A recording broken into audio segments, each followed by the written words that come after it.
There you go. Okay. Good afternoon. This is the 12th meeting of Baltimore County Administrative Charging Committee, and it is April 5 at 12 noon. We will start with a roll call, beginning with me, Joan Harris. Sharon Connect. Dawn DeShawn Fior.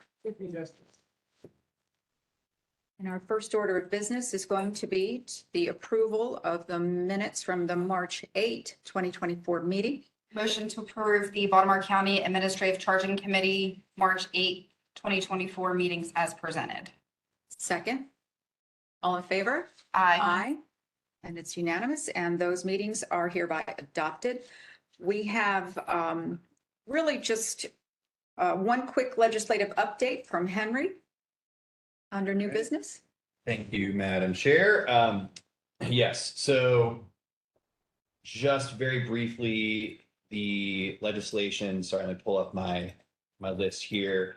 Legislation that impacts the police accountability boards and the administrative charging committees.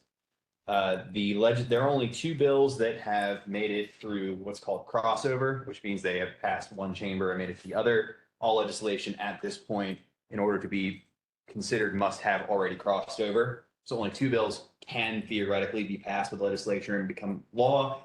One of those bills is one that would toll the year and a day deadline for the ACC to reach an opinion in a case when there is a criminal investigation. Under that language, under that bill language, that is Senate Bill 0608.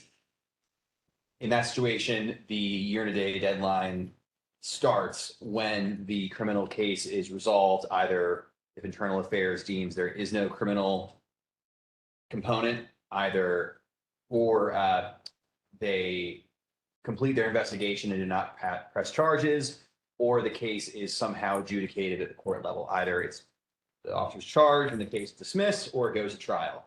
So that will avoid a scenario where the year and a day deadline is running concurrently with an ongoing criminal matter.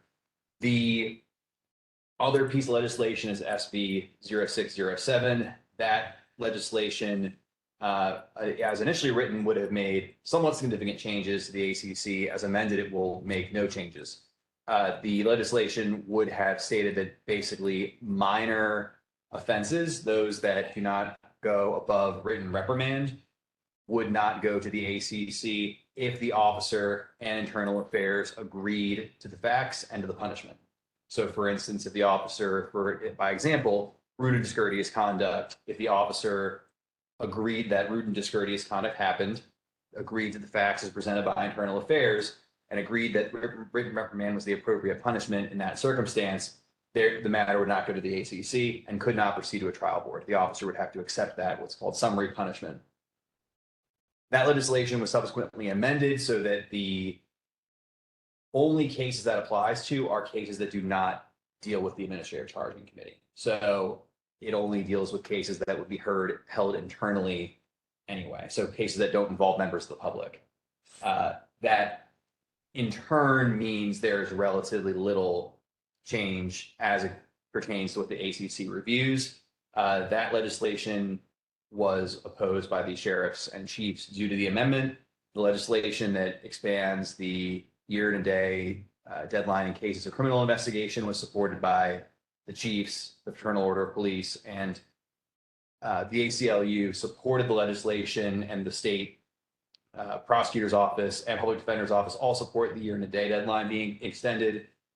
The ACLU and public defender's office believe that it should be extended in all cases, so to allow for a longer period of time for review. So that's where it currently stands. I'll let anybody know, and all of us know actually at our next meeting, which I think is right before the end of the session, any further updates as to whether or not those bills pass and are signed into law or otherwise addressed by the governor. That's all I have. Thank you, Madam Chair. All right, so I'm going to just remind everybody about our next meeting now, because we'll be going into closed session where we do have a very busy afternoon ahead of us. So when we come back after our closed session work, we will be, the only thing we'll do is confirm the next meeting, but we can do that now.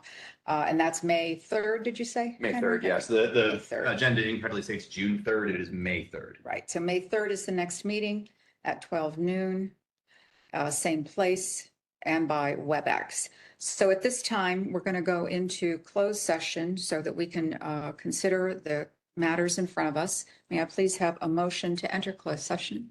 Motion for the Baltimore County Administrative Charging Committee meet in closed session to review investigatory files in compliance with 3-3-2807F of the Baltimore County Code and Comar 12.04.09.05D1. We have a second? All in favor? Aye. Aye. And so this time we will we will go into. Back. And at 4:53 PM, we are back into open session. We will be adding a meeting to continue our business, and that will be scheduled for Make a motion. 4/12/24 at 1 PM. Can I have a motion, please? Motion for the Administrative Charging Committee to meet Friday, April 12th at 12 PM, 1 PM via WebEx for finishing our files in closed session. Second, somebody? Second. Favor? Aye. And that is moved. So our next meeting is 4/12/24 at 1 PM. And that'll be followed by our other scheduled meeting of May 3rd at 12 PM. Is there any other business to be done before we close today? Do we want to move our October meeting? We'll do that later. Later, okay. Want to get okay with Christopher? Okay. All right. And at this time, can I have a motion to please adjourn today's meeting? Motion for the Baltimore County Administrative Charging Committee to adjourn until April 12th, 2024 at 1 PM. We will meet via WebEx. Second. All in favor? Aye. Aye. And it is so moved. And